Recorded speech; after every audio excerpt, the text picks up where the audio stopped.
What's up, everybody? Welcome to Gojo with Mike Golic Jr. That is me. With me, as always, on the ones and twos, super producer Brandon Newman, and, of course, my father, Mike Golic Sr. Dad, Brandon, how we doing? Doing wonderfully. I don't know if Brandon's doing so well after seeing his Lakers get swept, but I'm doing just fine because, I just like to watch sports. How about you, Brandon? Yeah, that was my worry this morning. I am doing fine. It's nice. Nothing's more powerful than a no in this wonderful life that we have. And I don't have to worry about the Lakers winning a championship this year. I do have to worry about LeBron James, and we'll get to that later on in this show. But to see LeBron go out the way he did, almost like Gladiator 300 level, I'm happy. That was my first thought. It was a comeback with your shield or on it game, and LeBron did come back on it, which is not what we can say for some of his teammates, but Brandon also said it. We got a great show. As always, download, subscribe, rate, review, leave us a 5-star rating and a review. Check us out on DraftKings YouTube as well as Samsung TV Plus and the DraftKingsNetwork.com, where you can watch us live 10 to 11 a.m. Eastern every day. Plenty to get to with LeBron deciding to go and hit the panic switch for a lot of folks in the post-game press conference. A little bit of college football debate to get to as a quarterback tier list has slandered our dear sweet boy Sam Hartman, and so we will defend his honor in public. And the NFL decided to change a whole bunch of rules. But Dad, last night, what I will say about the Lakers and Nuggets series, as the Nuggets complete the sweep, so we have never had two conference finals, both end in a sweep. We've got the chance for that to come true, and I believe it will tonight when the Heat take on the Celtics in Game 4 of that series. But man, two different worlds completely in how these went down for a Lakers team that at every turn during this series made it hard on Denver and ultimately lost out to the better team. And last night was the perfect example of that. The Lakers had a 15-point lead at halftime because LeBron James came out and had the highest scoring quarter in his postseason history in his career, the highest scoring half in his postseason history in his career, and it still ended up not being enough in the face of Nikola Jokic's now record 8th playoff triple-double in the same postseason, breaking a record that stood for 56 years, helped by Wilt freaking Chamberlain. That is the story of the entire series, is it's just someone's better was better than the Lakers better, and we saw that show up in each and every game. Completely agree, and we're going to give our love to Denver here because they deserve it, because after the game, LeBron did that thing that some great athletes do, and all of a sudden you're like, wait, what did he just say? Man, our shows are made now because of what he said. We'll get to that. Let's give Denver the love. First and foremost, Mike, 46 seasons before a finals appearance. That's the longest in NBA NBA history.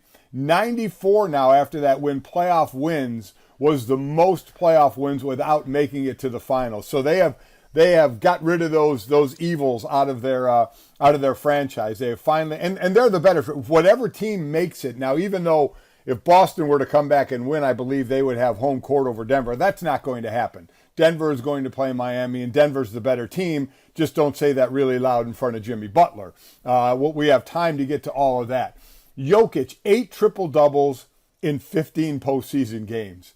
I mean, over half the games, he's had a triple-double. He's averaged a triple-double in this series and the Phoenix series. And as you mentioned, when you not only are in the same area of Wilt Chamberlain, but you break a Wilt Chamberlain record, of which Jokic has done, that is, stand up, tip your cap, and clap. And Mike Malone, I don't know if we have it, had another one of those sound bites after the game, about the Joker and how he's being treated and perceived and such. Is just amazing. But this series, and you're right, unlike the other series, this series had all close games except for one, and all big leads that evaporated. Go back to game 1, it was a 6-point game, then a 5-point game, then you did have an 11-point game, and then you had the 2-point game last night with LeBron on the final couple of shots to try and tie it, especially on that last one. One shot was ugly. The other shot, he was defensed incredibly well by Murray and by Aaron Gordon. But what they're doing and what Joker is doing as a team, they're just so good. Again, they were down in this when you thought, okay, this was going to be a game that the Lakers got. They're up 73-58 at halftime, 15-point lead. LeBron is out of his mind. Then it took to the 4:39 mark of the third quarter, and that lead was gone. And when that lead was gone, even though it was close to the end, you just kind of had that feeling, okay, Denver caught him. Denver's going to pass him. It got to be a very exciting ending, but you just kind of had it like, okay, Denver's going to finish this thing off. And it wasn't like they did it pretty, right? That Jokic shot that everyone's going to show late in the shot clock of him hitting the step back three. Those were Denver's last few possessions where they kind of clammed it up. The gears got a little jammed for them, and you ended up with Nikola Jokic as a stretch five with the ball in his hands with 4 seconds coming down in the shot clock, just having to chuck up dirt for a lot of these last few possessions. And so they made it ugly in the name of trying to grind out a bunch of clock. Jokic was in foul trouble. He sat with 5 fouls after 2 really dumb offensive fouls, especially for a player of his brilliance. And so they made it harder on themselves than they needed to down the stretch, but it was him constantly bailing them out. Like you mentioned that third quarter run, Aaron Gordon was kind of the one. He was the odd man out of the others on that team of the non-Jokic Jamal Murray guys that had a game with 22 points and was lighting it up from 3, but this really was the culmination of all things about this team, and all roads led back to Jokic in this game. Yeah, I think it did. No, and to, really quickly to your point about the shots that Joker made, he scored 5 points in the last 250, and he hit a couple of buckets, even though that step back three was crazy. He did one other like that in one of the other games. But he made his shots. LeBron missed his shots. LeBron's fadeaway from the baseline was not a pretty shot. In his last 2 shots coming toward the end with about 26 seconds to go, nowhere near the bucket. And then they have the 4 seconds left, down 2, and they run a nice little curl thing for LeBron to get the ball at the top of the key, and then he drives.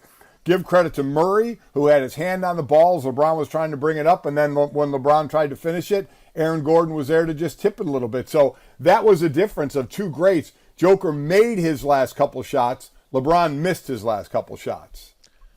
I do think ultimately this game is going to end up as a net positive for LeBron, right?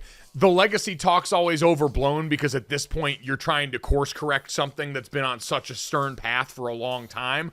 But looking at this game, I did still feel a little bit nervous when we had that first half lead, right? Because the Lakers at that point, I think were like 7 of 11 in the first half from 3, and then maybe hit one more 3 in the second half. There was a long stretch of that half where they did not hit a 3-pointer at all in the second half. It felt unsustainable. They were nailing from 3. LeBron James had his foot all the way down on the gas, which we saw in the second half wasn't sustainable for a guy his age. And so you get to halftime and the lead's only 15, and that had been really a 10-point lead for most of the second quarter. And you just felt this looming specter of Denver as the Terminator saying, all right, we'll eat a couple of these bullets, we'll walk through the hellfire, and then we're going to come out on the other side and choke the life out of you. And that's exactly what they did. But Dad, does this still end up to you looking like a net positive for LeBron James, the player, and the way we think of him? Because I think especially him taking that last shot is going to matter to a lot of people in the way that it still shouldn't.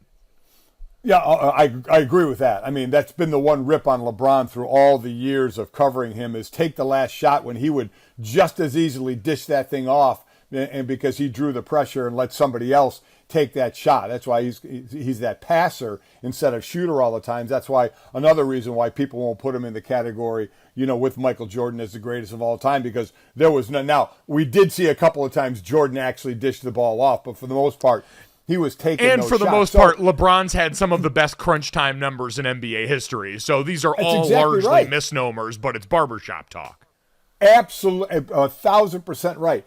And I heard the talk before this game saying it would be better for LeBron's legacy if you lose now and don't lose another finals, of which he's lost more than a few, about when you lose, which is always amazing. Because as a player, you never think about that. I mean, even if, as LeBron said after the game, it's like, I consider the season a disappointment because our only goal is to win the championship. So you're not satisfied. You can't win the championship if you're not there.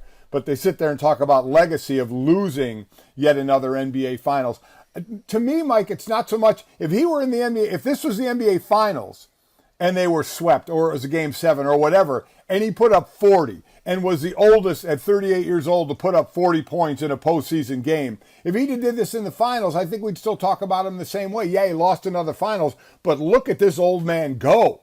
He's still getting the job done, and he did it. In crunch time, he was getting it done, but it just gets harder and harder to do. And at the end of the game, when I hear people talking about, oh, when Jamal Murray had his hand on the ball back in the day, LeBron would have lifted him off the ground, some superhuman feat, I'm like, okay, let's ease up. I mean, these are other basketball players, pretty good basketball players as well, and there were two of them on LeBron, and listen, they did a good job. But to say 25-year-old LeBron maybe would have dealt with it different, maybe he would have. Maybe he would have, because he is 38. He's got a lot of wear and tear, and certainly by that point of the game, he's going to be more worn out. But that's life, man. That's sports. That's the way it works. So you got to deal with what you have right now, and he dealt with it pretty damn good through that game to get 40 points, even if you want to say at the end, oh, man, he would have done that so differently 10 years ago. Well, hell, it ain't 10 years ago. Well, I think we do kind of downgrade some of our criticism of LeBron. One, because he is 38 now, and we've seen over the stretch of this postseason, we've had to come to grips as a basketball watching public with the fact that we have seen his best days. And that while there are still good days that can be sprinkled in here, we've seen his best shot. And so I think we're grading on a bit of a curb. And also we've got Anthony Davis there to be the punching bag, who at every turn, the fact that we got Tristan Thompson minutes last night is going to be a direct indictment of Anthony Davis for so many people. When Tristan Thompson does deserve a weird amount of credit for doing that and handling the halftime interview last night with Lisa Salters. But this all led to the road that we got to at the end of the game. LeBron at the podium for the weird stuff. All right, so now that we've properly celebrated the Denver Nuggets, let's all crack our knuckles and get into the stuff that we know we want to talk about here. Because LeBron James, Dad, I'd be very curious what your read on this is. So I'm sitting around last night watching the post-game press conferences, and LeBron James gets up there, and he does the usual song and dance, right, where it's a bit self-aggrandizing. They asked him, is there anything you learned about Jokic that you didn't already know this series? And he says, no, I knew he was a great player. A lot of people can't understand what he does from the neck up, but I do, so I appreciate that. Talking about what a smart player he is, talking about how good he is still relative to the rest of the league. And then at the very end of the presser, LeBron gets up there and he says the thing. He goes and takes the nuclear option and says, when asked about upcoming season, there were a lot of questions he got peppered with about the roster next year, will they compete next year? Right. And he said right before he walked off stage, quote, I've got a lot to think about, to be honest, just for me personally, going forward with the game of basketball. Now, this was followed up on by multiple outlets, including Chris Haynes of Bleacher Report, that says, according to sources, Los Angeles Lakers star LeBron James is unsure if he'll be with the team when the 23-24 season starts in the fall, and retirement is under consideration. So, Dad, do you believe any of this from LeBron James right now, or is this the normal round of postseason attention-seeking that we've become accustomed to seeing? I don't know. I got a lot to think about, to be honest. And just for me personally, going forward with the game of basketball, I got a lot to think about. Appreciate it. Well, I'll say anytime you're 38 years old in a pro sport and you've been in that sport for 20 years, retirement is always an option. But listen, you know what I'm about to say here, Mike. You've heard me say it time and time again, and I've said it over the couple of decades I've been doing shows, is don't believe anything a player says as soon as the season ends. I mean, there's way too much emotion involved. He played in all 17 postseason games, including the play-in against Minnesota. Hard fought. He's all about championships. And right after the game, and the thing about it is he was the one who brought it up right at the end. He kind of intimated what was going on there. So I do not put stock in anything a player says immediately following a season. You got to give that season time to end. You got to give the body a time to heal a little bit. You got to give the mind a chance to kind of come down a little bit before you make any kind of that decision. But what is daunting, and I don't know how far his mind goes in all this, but, and he's one of the greatest of all time, but this happens to athletes every single year. LeBron happens to make news whenever he says a word, which is fine, and we get to talk about it, but this happens to every athlete, is do I want to play another year, especially when I'm getting older? Because as I've said time and time again, and it is the truth, it's the preparation in the offseason. Knowing all that you have to do in the offseason to be at the top of your game when the regular season rolls around. And I know 82 games can be tough, in the regular season, but it's that preparation of what you have to do behind closed doors to get ready to play that next season is daunting. I don't care what sport you play, that's where the work is done. The cake is on game day. The batter and the baking is done, in the offseason. And that I don't know if that entered LeBron's mind, but it enters every athlete's mind because people ask me about retirement in the NFL. I said, people retire because they don't want to go through the process in the offseason. I used to give myself about 3 weeks and then start training again, right into the offseason program, right into mini camps, right into training camp, right into the season. And you do that, and I did it for 9 years. He's on 20. So what you have to do to prepare for that is absolutely daunting, and you don't know if you want to put your body through that again. So I don't know if that all came up to him, because we know out there the whole Bronny thing, he wants to play with his son, of which he's backed off a little bit on by saying, I want Bronny to do what he wants to do. If that doesn't involve me, so be it. But, that kind of scenario. But no, I do not ever take while he could retire, because he is older and his body is an older body, I will rarely take an athlete at his word right after the season when he talks about retirement. I appreciate you dealing with this earnestly, Dad, because I don't think that any of this is entering LeBron's mind right now. I think that man's a criminal mastermind at the podium, and I think he knows exactly what he's doing, between being jealous that everyone talked about Carmelo Anthony so glowingly all day, and he made sure to let everyone know he knew that video had been shot a week ago. The typical LeBron James predicting the future meme that exists out there. There's that. There is the notion that this could be legitimate, and maybe he wants a year to rest up, watch Bronny at USC, and then come back in synchronization with him with a little bit of year of less wear and tear on his body. Or there's the third party in all this, which is the usual LeBron James line for a lot of people. Is this a leverage situation? Because there are a lot of players, as him and Anthony Davis both pointed out, that are on short-term deals that are coming up this offseason. Austin Reeves, we know, is one of them.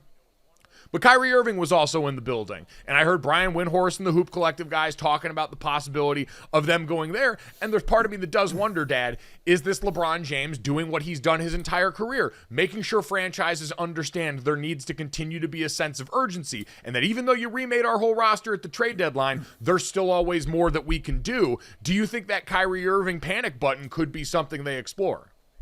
Mike, I don't think that would be a good move, because if they get Kyrie, you're listening to all the scenarios about what they can do with this team. Their depth is gone. Their depth is gone. And you're talking about then a 39-year-old in LeBron, AD, who gets nicked up every year, though he had a really good year when LeBron was out, and Kyrie kind of could be a question mark at times, though, man, when he's on, he is on. But your depth is then gone. I think they said it would be in the area of $130 million dedicated to Kyrie, AD, and LeBron if they brought Kyrie in. So while you get another superstar, and we talk about these super teams, I don't know if that's good for this team, in lacking that. Look what happened to Phoenix when they brought in Kevin Durant. They basically got rid of all their depth and underachieved with what everybody thought they were going to do, and cost Monty Williams his job. So, pick your poison there. You want the two superstars and a little more depth. You got some pretty good play from guys off the bench, or are you basically wiping that out by bringing in Kyrie?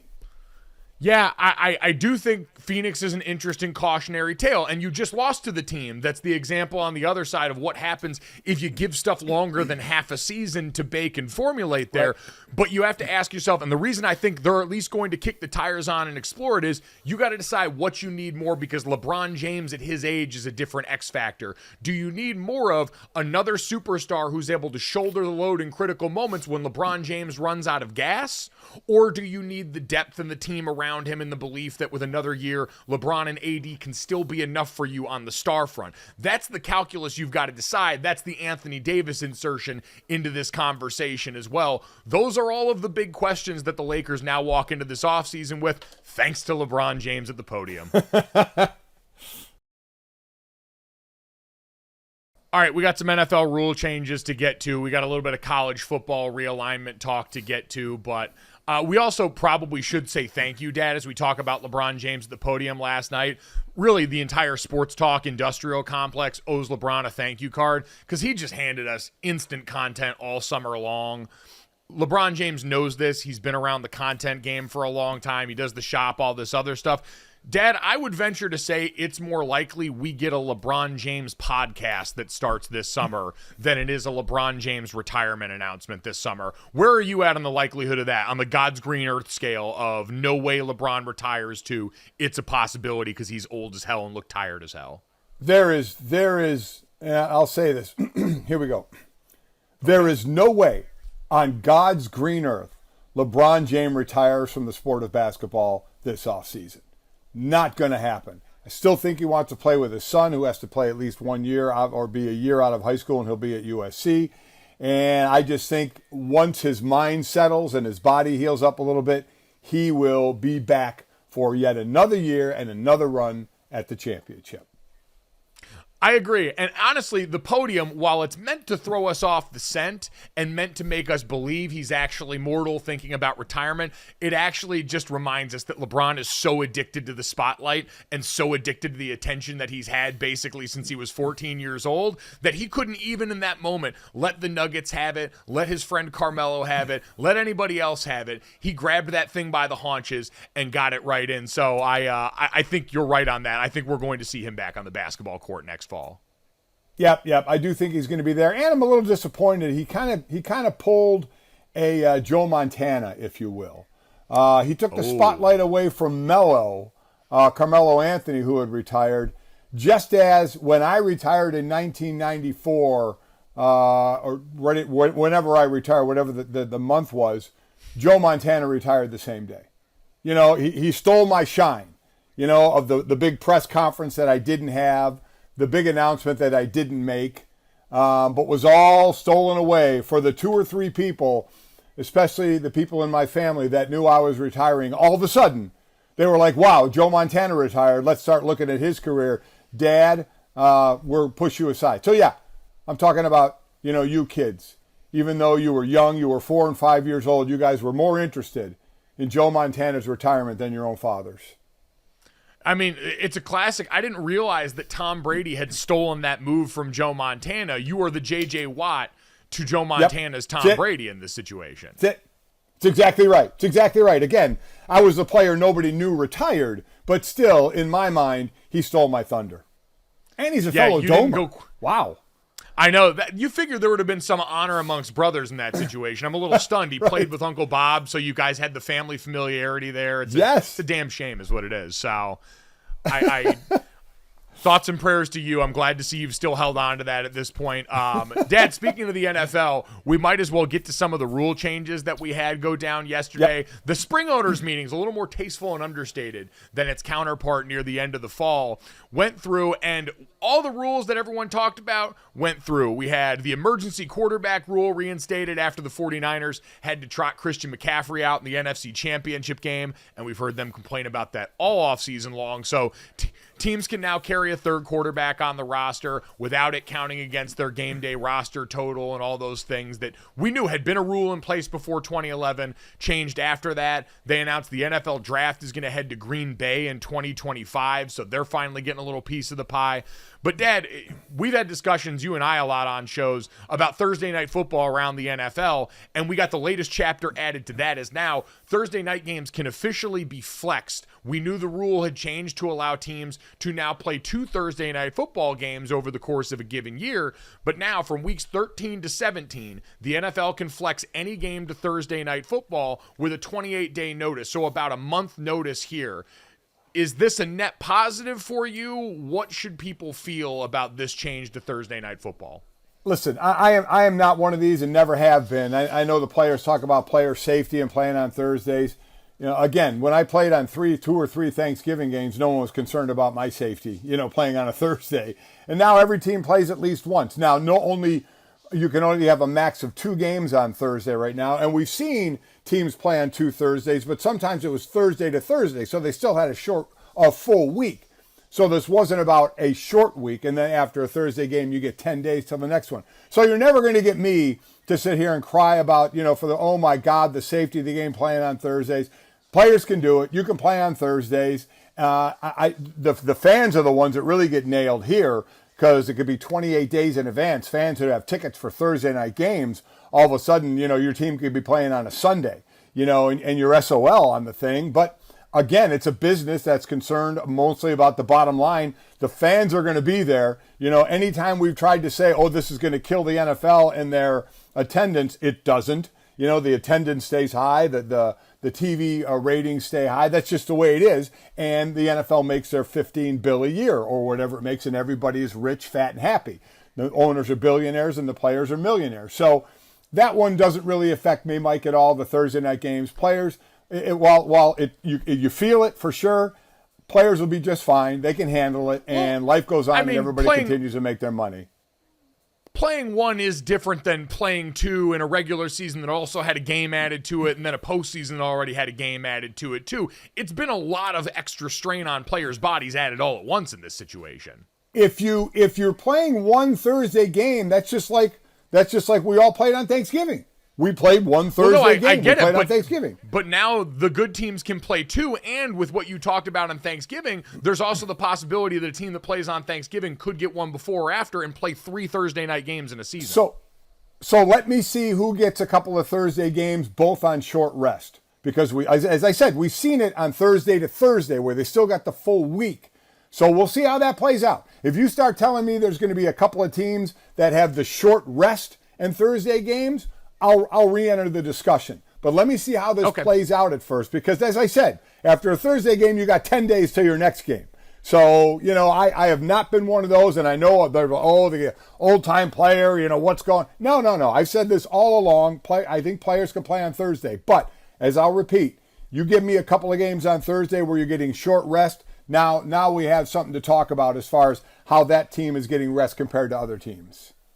Yeah, L for the players physically, but not financially. L for the in-person fans who now are dealt this fastball 28 days before a game they had tickets for.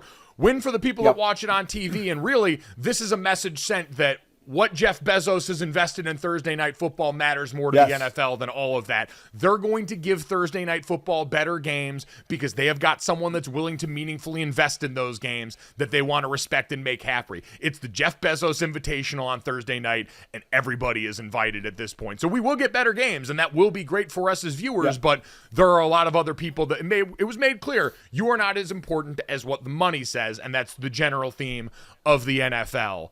All right. Let's get to the important stuff today, because, Dad, you and I were sitting around yesterday having a conversation, and all of a sudden we got one of the offseason lists that popped up concerning quarterbacks in college football.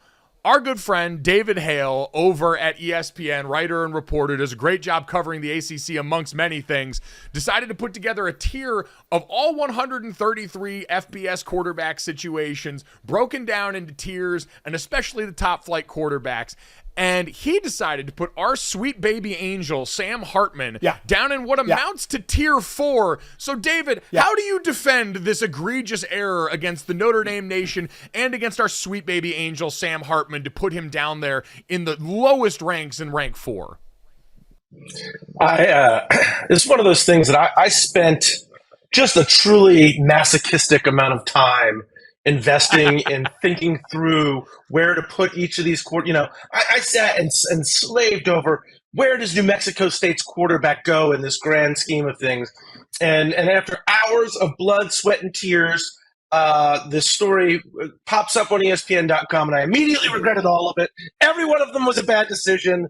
And you're right. I offended Sam Hartman. I offended all of those who have believed in Sam Hartman along the way. He dresses like a character from Godfather 1, and I should have taken that into consideration. He has admitted to saving one of his own ribs in his refrigerator, and I didn't take that into consideration. I spent way too much time thinking about his receiving core and not enough about what a badass Sam Hartman is, and I apologize to all of those domers out there. Well, a couple things. First off, David, when Mike said our friend, he misspoke. He's your friend. You're not my friend at all.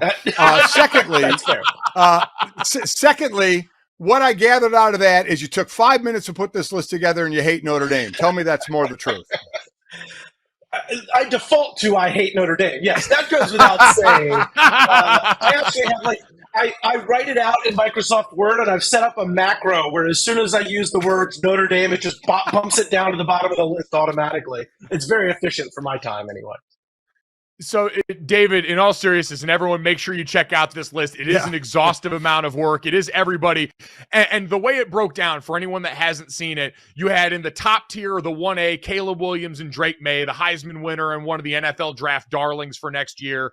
In the second tier down, Jordan Travis, Bo Nix, Michael Penix Jr., and Cam Rising.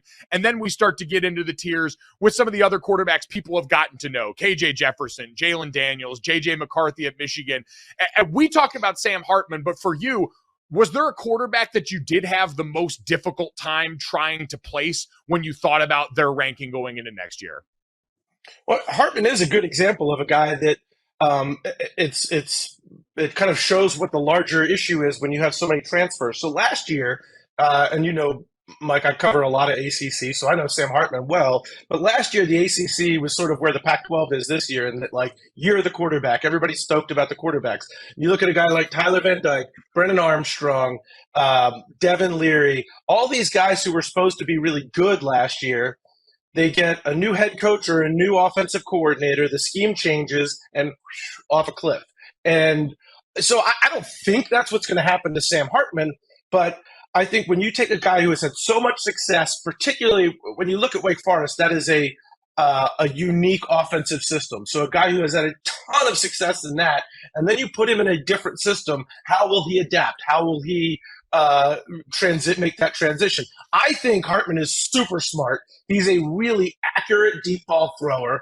I think he brings a lot of tools. I actually was sitting and talking with Dave Clawson at Wake Forest just yesterday and was asking him about this. And he was saying, look, some of the stuff that we did really well that Sam succeeded in, he probably will miss some of that, but he'll be able to do a lot more play action that I think he's going to be really, really good in. And he thinks he's going to be great at Notre Dame. He said, my only regret about all of this is that we're going to have to face him at some point next season. But this is, I think, true. The more you engage in the portal, which I don't think is a bad thing necessarily, particularly for quarterbacks, but every time you go to a new place and start in a new system and have to get used to new receivers, there is a risk of significant fall off. And if we were having the same conversation last year and I told you that Phil Jurkovec and Tyler Van Dyke and Brennan Armstrong were going to be three of the most disappointing quarterbacks in college football, a lot of people would have argued with me, and it's just about system changes.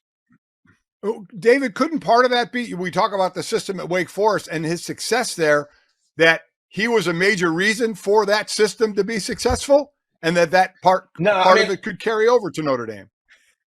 I think you're 100% right. I mean, it undersells Sam Hartman to suggest he's a system quarterback. He's not. And I think, frankly, I asked him at summer preseason ACC kickoff last year, I was like, what would make you come back, for a sixth year? And we talked through that. And I was like, well, what was the NFL draft evaluation? Did they bang you for being in that system? And he said, no, they banged me for being 5'11" or 5'6" foot, I can't change that. So his skill set is actually a genuine, I think, NFL level skill set. It's just that he doesn't have the prototypical frame for what he does. But yeah, I think you could look at it either way and make the case either way. There was a system that is benefited him because he was a really good fit for that system. How will he fit in another system? I think good. But he also, this is probably one of the really undervalued parts of this conversation. Wake Forest has churned out some legit wide receivers and have had some guys that have been really, really good. Notre Dame, since Claypool left, and you can include Michael Mayer in this conversation, a little bit different role, but they have not had that type of receiver production. And again, maybe you can blame that on the quarterbacks. So all of these things fit together in a larger mosaic. It just, to me, it does kind of show they're I don't want to say that I'm going to write them up. I wouldn't. And again, you said, as you pointed out, Mike, that he's still only in tier 4 behind, 7 or 8 other quarterbacks. I would have him in my top 10, 12 quarterbacks. I just think there's a little bit of risk there. One of the tiers that you did have in these rankings here, as we will accept that as a formal apology for the slights against our dear sweet Sam Hartman, and we'll put that in a box and move it away. You did talk about the systems, and I thought the interesting note at the start of the article was that this is the first time in the playoff era since 2014 when we started this, where Georgia, Alabama, Ohio State, and Clemson, the programs that have been the face of this era in the sport, are all replacing a quarterback. Which of these QB rooms intrigues you the most going into this season? I mean, intriguing certainly is Clemson because we have a taste of Cade Klubnik, but I don't think we've seen any level of consistency from him. And frankly, look, whatever paint job Dabo wants to put on this, they wanted him to win that job throughout most of last season, and he couldn't put together a full week of practices good enough to warrant being the starter until the ACC championship game. How does that change with Garrett Riley? To me, Clemson, Klubnik, Riley, that trifecta is so fascinating this year because, Clemson misses the playoff 1 year, blip. Misses the second year, well, it came down to the South Carolina game. Weird things happen. You miss for a third year with a second quarterback who was highly recruited. Suddenly the narrative isn't, well, Clemson's still knocking on the door. It is, have we seen the end of Clemson? And that fascinates me. But the one that is I don't know if you would say a red flag, but if you just had to go out, if you're Alabama and you just had to go out to get Notre Dame's backup quarterback because you don't have an answer to your starting quarterback question, I don't think Tyler Buckner's a bad QB. I think he could probably play a lot of places. But when you're Alabama, that's a different conversation to be had. And it's not like Tommy Rees is not familiar with Tyler Buckner. But to me, it's been a long time since we've looked at Alabama and said, I don't know if we've said, I don't know what the answer is at Alabama yet, but they've got one. This is the first time in a long time we said, I don't know if they have an answer at quarterback right now. David, real quick, one more from me. In Tier 5, you have Quinn Ewers from Texas. Does this say anything that Arch Manning came in as a true and wasn't able to beat out in your mind? What is the fifth-tier quarterback? Yeah, it's so hard to know exactly what to think of Ewers because look, we've had him in college for 2 years now. The first year was a wash. He didn't play at Ohio State. I've talked to a few folks around Ohio State who weren't exactly impressed by him, but he's a true freshman. These things happen. Last year, I mean, you look at the Alabama game, he played great, and then he gets hurt midway through that game. And he came back and had a couple of other good games. Down the stretch, he was a non-entity. But you also had Bijan Robinson, who, you'd be a moron not to just feed him the ball and let him run. Texas played well that way. The more that is put on your shoulders this year, I think is a big question. He was a terrible deep ball thrower last year, statistically. Are you able to take advantage of the weapons that you have on the outside? That's a big question. Arch Manning, look, you've heard plenty of is he overrated because of his last name conversations too. I think that Texas is probably the I mentioned the Clemson and quarterback situation. Texas and yours is one of those other situations where it's kind of, I don't want to say it's now or never, but the spotlight is on them. The stars are sort of aligned to, you've got to do it now. And we can't talk about the potential of the program or the quarterback. It's got to happen on the field. And aside from some little blips here and there last year, we didn't see it on the field from him. No, it's going to be, as the Texas's back meter continues to whine and make noises, this is going to be a very do-or-die year, it feels like, for Sark and company down in Austin. David, we appreciate the time. Everyone check out the list. All 133 FBS quarterback situations, ranked, organized into tiers, and sure to make you feel some things and yell at David on Twitter. We appreciate it, buddy. No, I'm just happy that you guys didn't ask me when the ACC is blowing up. That was all my last week's conversation. So I'm glad we have moved on to some actual, real factual work, which is ranking lists of quarterbacks. So that's great. That's perfect. Yeah, we'll have you back on tomorrow to talk about the ACC blowing up, all right? So just commit to that one, same time, same place tomorrow, David. We appreciate it. Yeah, we didn't end up getting to that with him, Dad, but the ACC also does seem like it's always on the verge of blowing up. So an ever-present threat, but I'm glad we at least got to back him off a little bit of Sam Hartman.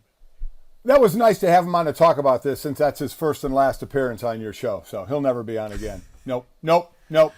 I'm kidding. At a David Hale joint on Twitter. Make sure you check him out here. And watch him rank quarterbacks. Stu got somewhere beaming with pride. All right, for everyone that's new to the change here now, we're doing the show live on DraftKings Network every day, 10 to 11 Eastern, live on Samsung TV Plus. Check it all out there. For the podcast audience, it means we have breaks now. We got little breathers in between, and I find out weird stuff about my teammates during this break. So it's me, my dad, Isaiah, who's our producer out in Vegas at VSiN, helping us out with all of the images that you see, and Brandon, who you guys know and love. And Brandon and I had to sit here and discuss during this last break as I looked online and saw Oreos had put out a new edition called S'moreos, which is exactly what it sounds like. Graham cracker looking cookies on the outside with chocolate and marshmallow looking on the inside. And both my dad and Isaiah immediately rushed to the take of, not only do I not like s'mores, but completely out on marshmallows as well. I'm learning a lot about you people, and it's not great stuff right now. I'm going to be honest, Dad. I am not a marshmallow guy. I put up with the marshmallow in a s'mores because I like graham crackers and chocolate. I have had graham crackers and chocolate and left out the marshmallow. So I don't know if you can technically call that a s'mores or just a chocolate graham cracker sandwich. No. I don't care. But I'm not a big marshmallow guy. Isaiah is not either. I respect that. Where Isaiah and I differ is he does not like the marshmallows in Lucky Charms. And that to me is a little different texture than the marshmallows that you put in the s'mores. I love marshmallows in Lucky Charms, so much so I protect them against my daughter-in-law, Jenny, who is a tyrant because she digs into the cereal and pulls out just the marshmallows and just leaves the other cereal there. And she does that unknowingly, so next time you reach for Lucky Charms, you're just pouring out, the Lucky or the Charm, whichever you want to cut out. I think the marshmallows are technically the Charms. I think that's the situation here, Brandon, right? Yeah. Yeah, that's in-house terrorism. I don't know what you guys should do about that. Like that's terrifying. I don't know where to go with that. That person needs to be removed from the house when cereal is around. The problem is she's the mother of my grandson, so I can't. Yeah, no, I can't really take that. I just have to deal with it. Just maybe hide the Lucky Charms a little better. Yeah. Yeah, see, we do have to work hard to make sure that Jackson, our nephew, your grandson, does not inherit those traits, because Brandon said it, and I'm glad he said it. Got to call it what it is. That's domestic terrorism. And if we don't label it, then we allow them to win, and we can't let Jenny win on that front right now. So I won't stand for the anti-marshmallow propaganda. It's Peep Nation out here representing strong and making sure to defend the honor of s'mores, where I think a little bit of marshmallow goes a long way. That being said, a little bit of the show goes a long way. Let's land the plane the way we always do. This, that, and the third. 3 quick stories to finish off the day and send you on your way. As always, download, subscribe, rate, review, leave us that 5-star rating. Tell us what you want to hear. And, Dad, let's start with this. It finally became official.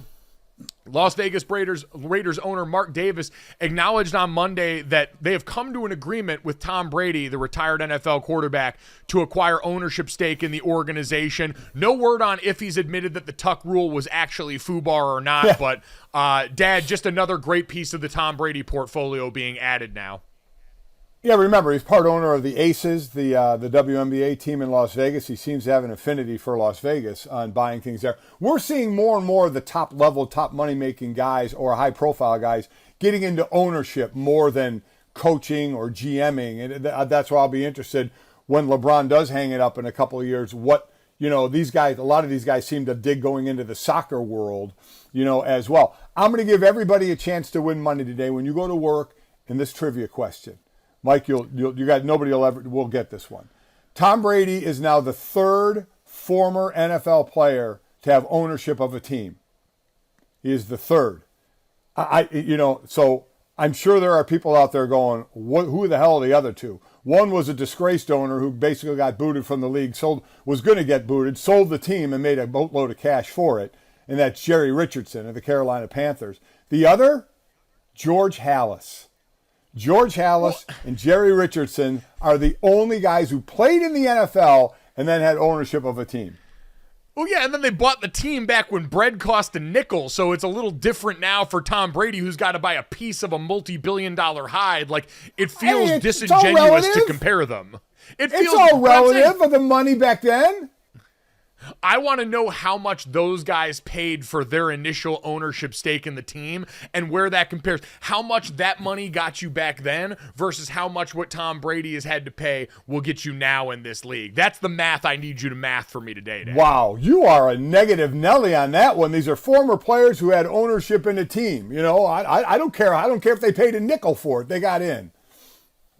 All right, well, let's go to other former players, Dad, and get to that. Yeah. And get to some player hating. Ben Roethlisberger went on his podcast the other day, which I believe is footballin', spelled like you'd pronounce it in Pittsburgh with like an AH in there, and said that in a moment of honesty, last year when he was watching the Steelers, he did not want to see Kenny Pickett succeed, taking over and being the first Steelers quarterback in his stead. Did any of that surprise you, Dad? Is this surprising hearing a former player admit the quiet part out loud? He just spoke it out loud. There's plenty of players, whether while you're playing, that a guy you're going against, you want him, that's trying to get your position, you want them to do bad, or in this case, you leave as a legend and the next person in, you don't want to be successful. I guarantee you there are more players that think this than don't. I said this about golf all the time, the golf etiquette. Oh, one player doesn't wish another player to miss a putt. Bull! They absolutely do. They're sitting over there stoic and quiet, but if that guy misses the putt, they win the tournament. You don't think in their mind they're saying, Noonan, miss it. They're absolutely doing that. I would be doing that out loud, let alone trying to do it quiet. So, yes, players think these kind of things. But it's different when you are playing and you're out and your replacement's in, and that could potentially be the end of your job. Ben's retired. He's a made man in Pittsburgh. This is the pettiest thing I've heard in quite a while. And I don't begrudge someone. Lord knows we were a part of one of the pettiest shows on earth doing Golic and Wingo and transferred that power to here now. But this seems unnecessarily petty given the fact that Kenny Pickett's not hurting anything that Ben Roethlisberger has built in Pittsburgh. I'm not saying it's not petty. I'm just saying it's more prevalent in people's minds than we think. He just spoke it out loud. It's absolutely petty, and he basically admits that, saying, I'm going to get blasted for this. But what I'm saying is there are athletes in different forms of different sports, of different situations, where they're absolutely hoping that a certain person fails. Yes, it's petty, but it happens. It's usually when they're your backup, though. That's what surprises me here. If Kenny Pickett really wants to twist the knife, he'll show up on the first team plane ride this season with a bag of P.F. Chang's in his hand and really let Big Ben know that there's a new sheriff in town. Dad, let's get to the third. This is quickly becoming a situation in the world of Major League Baseball where we now have two bird murders, or birders, as Chris Cody would refer to them, in the world of Major League Baseball in recent weeks. We had rookie Cleveland Guardian outfielder Will Brennan hit a hard grounder that accidentally killed a wandering bird in their 3-0 win over the White Sox this past week. This comes just last week after Arizona Diamondbacks pitcher Zach Gallen unintentionally killed a bird warming up in the outfield before their game against the Oakland A's in apparently homage to Randy Johnson from back in the day, smoking that bird. Dad, this is a terrifying time to be a bird around Major League Baseball. You have to wonder if this is pitch clock related. Well, listen, the birds need to know. Just like I talked about armadillos when I was driving through Missouri from Arizona to South Bend, there's a lot of dead armadillos on the road. Man, you got to learn. You got to see your brethren that are there laying on the side of the road. What does that tell you? Don't try and cross the road. You're seeing birds laying on the field there, unfortunately, and it is a shame. But if I'm another bird circling around saying, I sure as hell ain't going down there, there's that little white ball that gets knocked around there that's knocking my guys out. So they got to learn hard lessons there, unfortunately. That Randy Johnson one really set it off on an actual pitch in a game going over the plate where the bird basically just exploded. That was horrific. Now, the article on ESPN.com says this is the second time in a week a Major League player has unintentionally killed a bird. 2's a trend. If we get a third, I got my eyes on you MLB players and your anti-bird agenda. We're going to have a conversation about whether we remove the from unintentional and the way that you're approaching this. No birds were harmed in the making of this podcast. If you enjoyed it, download, subscribe, rate, review. Check us out on YouTube, DraftKingsNetwork.com, Samsung TV Plus, and we'll talk to you tomorrow. Go.